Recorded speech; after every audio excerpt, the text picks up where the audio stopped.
Hi mga ka-listener! Welcome sa ating podcast. Ready ka na ba kung saan pag-uusapan natin ang tungkol sa disaster awareness, risk management, at first aid? Ako nga pala si Junaida.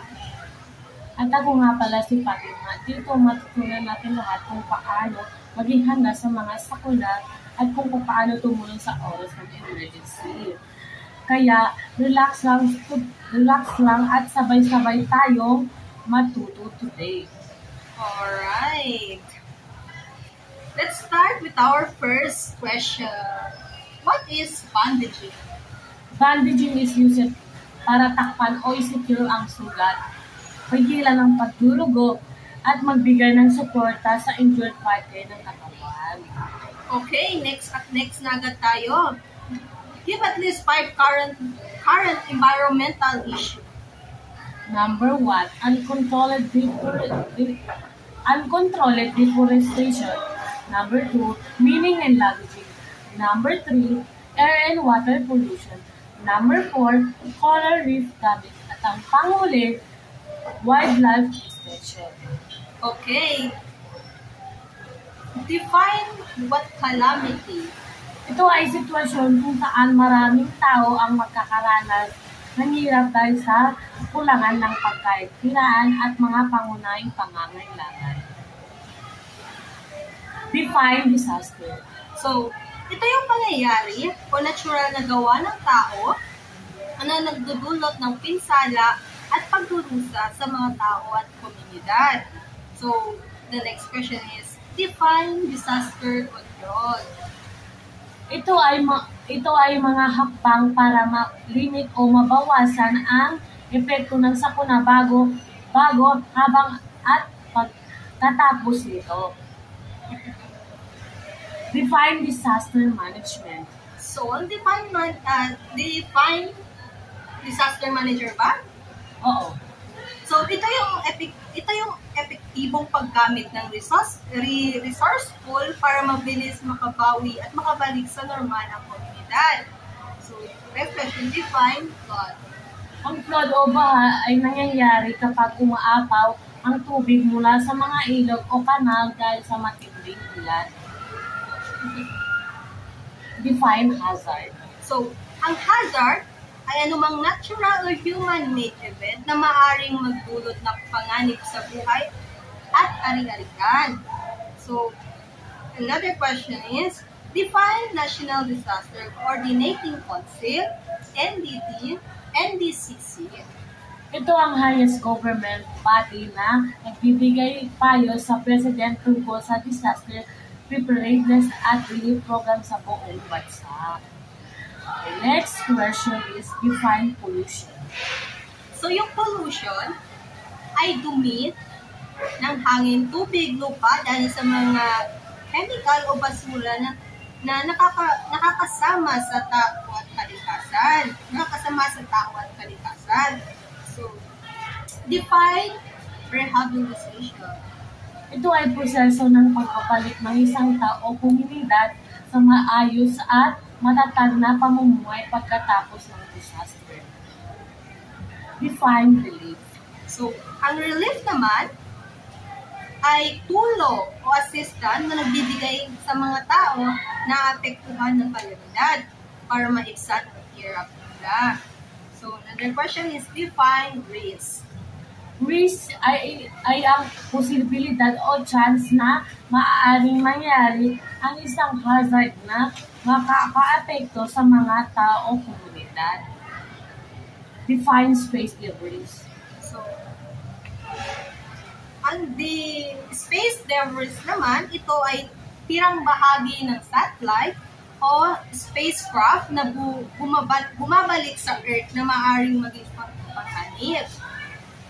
Okay, another question is, define state of calamity.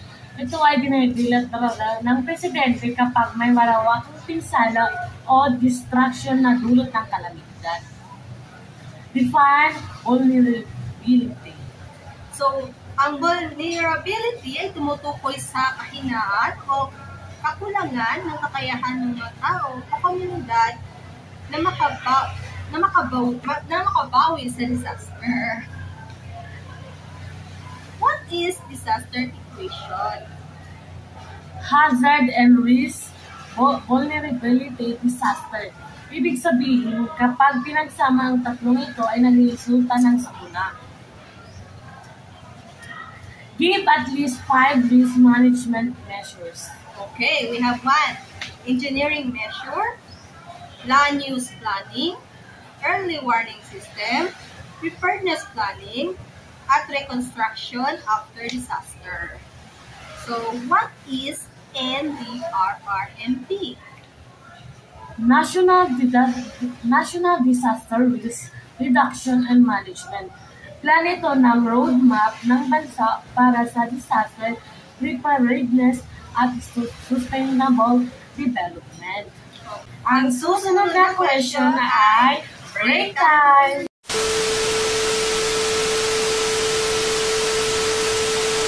Para sa nag-overtime?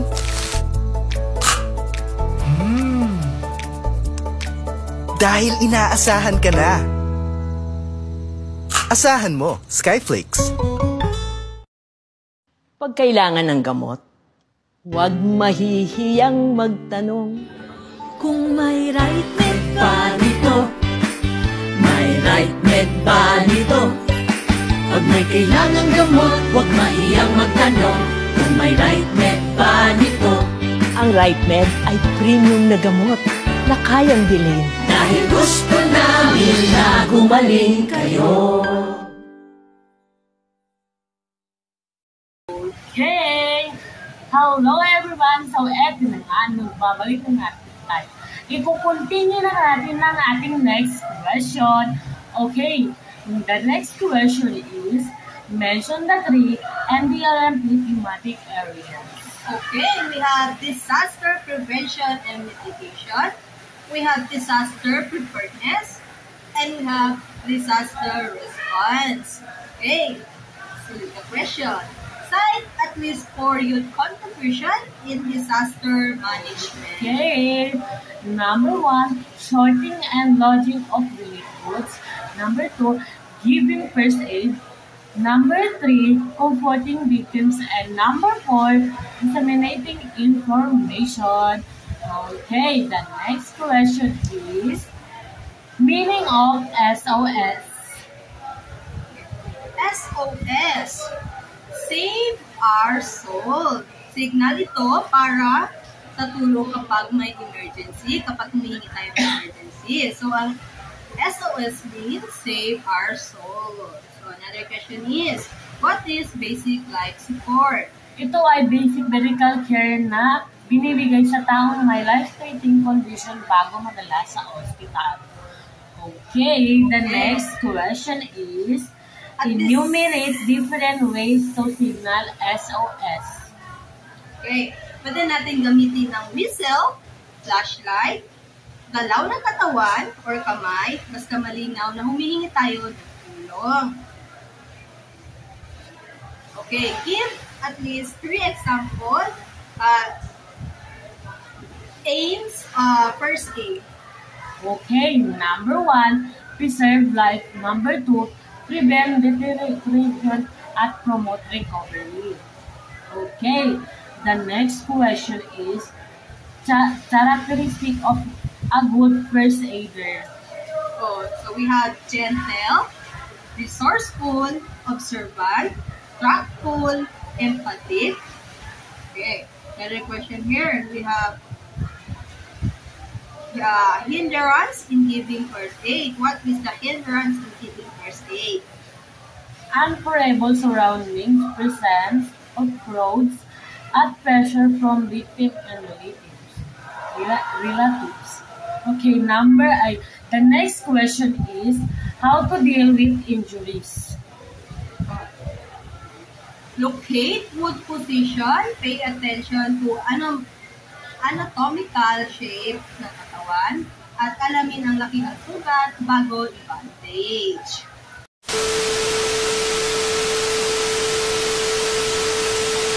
Okay, alright. So, kanina medyo nakat. So, i-continue natin. Huwag kayong mag-alala. I-continue na natin. So, let's start. Okay, the next question is, Okay, at least give me 3 types of broken bone wound. Okay, number 1, fractured bone. Number 2, closed broken bone. At number 3, open broken bone. Okay, the next question is, cite at least 4 symptoms of broken bone walls. Okay, black and blue color, swollen area, very painful at nagbabago ng shape ng joint. Grabe, ang dami natin natutunan today. Mula sa disaster preparedness hanggang sa basic first aid. Tama, laging tandaan ang pagiging handa ay susi ng kaligtasan. Maging alerto, responsible, at huwag kalimutan tumulong sa iba. So this is Ready Ka Na Ba? Maraming salamat sa pakikinig. Hanggang sa susunod na episode.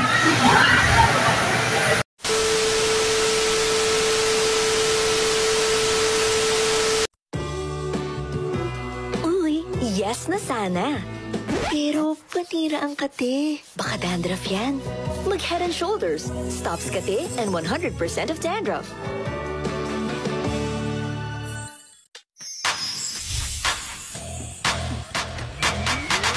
Efficacent Oil Extreme. Para sa sleep problems mo. Step into Relax Stream Dreams with Efficacent Oil Extreme, your trusted ginawa for sleep problems.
I'm your host, Eliza Ardenio, and today we're going to dive into a really important topic, the environmental protection. Hello everyone! I'm also your host, Christine Galvez, and today excited ako kasi pag-uusapan natin ang tungkol sa greenhouse effect, global warming, at syempre kung paano tayo makakatulong sa ating planet. So, let's start with the basics. Ano nga ba ang greenhouse effect? So, yung greenhouse effect refers to the presence of gas in the Earth's atmosphere that trap the sun's energy and increase the planet's temperature as a result. Oh, so basically parang tuma siya ng Earth, diba? Kasi it keeps the warmth inside pa hindi siya masyadong lumig. Yes, kasi kung walang greenhouse gases, the Earth's temperature would be 60 degrees Fahrenheit colder. Grabe yun. Hindi magiging suitable ang planet for life. Exactly. Kaya these gases are very important. So, some of the main gases, greenhouse gases include the carbon dioxide, the methane, the nitrous oxide, and the water vapor. And these gases help trap the heat like glass in the greenhouse. That's why tinawag silang greenhouse. Sige pala yun. So, now let's talk about the energy. So, saan pa ginagamit ang energy from the sunlight? So, From the sun. it used for heating the ground, melting ice and snow, evaporating of water, and of course, plant photosynthesis. So, pero minsan nagkakaroon ng imbalance. When the first station, burning fossil fuels, and other activities happen, dumadami ang greenhouse gases. So, it causes too much heat. Ganun. Right. Possible causes of the greenhouse effect include deforestation, agriculture, burning of fossil fuels, CFCs from appliances, and population growth. At dahil dyan, yung mga effects na ito sa atin. tulad ng health effects, loss of natural resources, tapos and even indirect threats to life and property. Pero syempre, may mga paraan para mabawasan ang greenhouse gases. So, yes, we can reduce carbon dioxide emission and conserve electricity. Simpleng action, pero malaking tulong na siya. Simpleng action, pero malaking tulong na talaga. Kaya nga, each of us can contribute in small ways, like turning off lights and unplugging appliances when not in use. So, now, let's talk about global warming. So, ito yung increase in the Earth's average surface temperature due to greenhouse gases. Oo, kasi this gas trap the heat na dapat lumalabas papuntang space. Kaya umiinit ang planeta.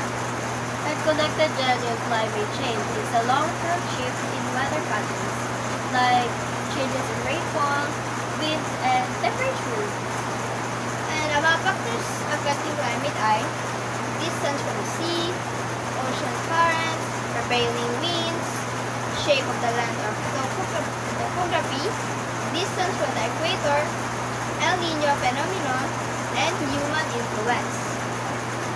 So, halos lahat ng bagay may epekto, both natural at gawa ng tao. So, okay, let's go practical. Paano ba tayo makakatulong? Let's talk about the three tips for a greener earth. So, una, going green the house. Pangalawa, going green with recycling and reusing. And pangatlo, going green with transport. So, close the running tap water when not needed. Sayang ang tubig. It's estimated sa each home can save gallons of water per day. Tama. Also, turn off lights and save electricity as much as possible. During the day, open windows and screen for sunlight and fresh air. So, and remember, sunlight is essential for vitamin D. Simple lang. Give away unwanted or unusable materials sa mga free service organization. So, or use furniture. Pwede kang mag-remodel gamit ang old wood or materials. Recycling paper, plastic, glass, and metals are also key. So, pwede din gumamit ng reusable water bottles kaysa sa disposable plastic bottles. At syempre, creativity counts. Gamitin natin ang old clothes or items sa paggawa ng new designs para tipid at eco-friendly pa. Next, let's talk about transport. So, carpooling or vehicle pooling is one of the best ways to save energy and reduce pollution. Tama. Mas okay kung sabay-sabay kayo sa isang sasakyan papunta sa school or work. And keep your vehicle in a good condition. Regular maintenance lessens pollution. May mga companies din na nag-o-offer ng work from home or flexible plans which help lessen travel and pollution. So, paano natin masusolusyonan ng global warming? Here are some solutions. Purchase energy-efficient car, buy appliances with energy star levels, replace incandescent bulbs with compact fluorescent lamps, plant more trees and do landscaping, and support public transportation. Ang ganda, lalo na yung tree planting. Trees absorb carbon dioxide and give us cleaner air. Next up, what is mitigation? So, mitigation means reducing the magnitude of climate change. So, like emission reduction and dealing with the sources of greenhouse gases. It's all about finding ways to offset or lessen the negative effects of climate change. So, let's review some environmental concerns. The interdependence or interconnectedness, diversity and stability, of change, balance of nature, fitness of resources, recycling, material recycle, population growth and carrying capacity, and stewardship. Ganda, no? It reminds us that everything is connected and our action has consequence. At may mga batas din that protect our environment, like Republic Act of 6969, the Toxic and Hazardous Waste Act, yung PD 1151, yung Philippine Environmental Policy, yung RA 8749 or the Philippine Clean Air Act of 1999, also Republic Act 9275 Clean Water Act, at saka yung Republic Act 7942, yung Philippine Mining Act.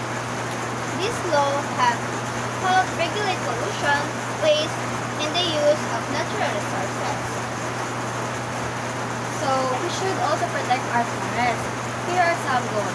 Protect our water resources. Soil protection. Influence the local climate and erosion. Conservation of habitats and biodiversity. Recreational and cultural functions of forests. Exactly. Forests give life. They're home to many species, and they keep our planet cool. So before we end, let's give everyone the 7 environment principles. So everything is connected to everything else. All forms of life are important. Everything must go somewhere. Our lives is an infinite earth. Nature knows best. Nature is beautiful, and we are stewards of God's creation. Everything changes. Beautifully said. It's a great reminder that we all have a role to play in protecting our planet. Yes, even small action can make a big difference if we all work together. So let's start today. Conserve energy, reduce waste, and spread awareness, because protecting our planet means protecting our future. This has been your host, Eliza Ardenio, and thank you for listening to our Environmental Awareness Podcast. Let's go green for a better Earth!